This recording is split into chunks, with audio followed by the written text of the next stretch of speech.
রাঁধুনি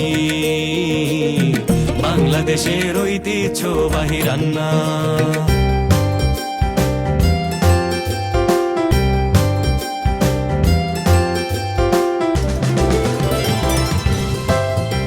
আমি তানিয়া জামান, সেরা রাঁধুনি 1422।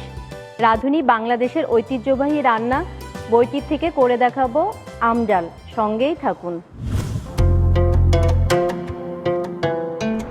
আম ডাল রাঁধতে প্রয়োজনীয় উপকরণ: মসুর ডাল 125 গ্রাম, কাঁচা আম বড় একটি, পেঁয়াজ কুচি 2 টেবিল চামচ, তেল 1 টেবিল চামচ, হলুদের গুঁড়া 1 চা চামচের 4 ভাগের 1 ভাগ, রসুনের কোয়া ছেঁচা 3 থেকে 4টি, কাঁচামরিচ 4 থেকে 5টি, লবণ স্বাদ মতো। আম ডাল রান্নার শুরুতে চুলায় হাঁড়িতে আগেই ধুয়ে রাখা 125 গ্রামের মতো মসুর ডালে 2 কাপ পানি দিন।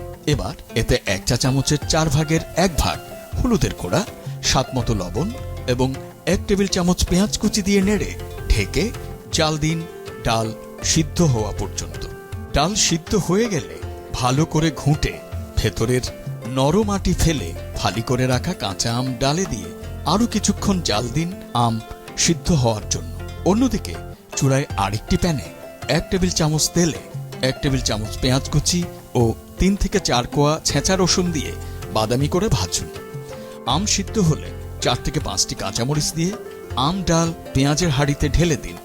ফুটে উঠলে নামিয়ে গরম গরম ভাতের সাথে পরিবেশন করতে পারেন ভিন্নধর্মী ডালের রেসিপি আম ডাল। দর্শক, তৈরি হয়ে গেল খুবই মজাদার আম ডাল।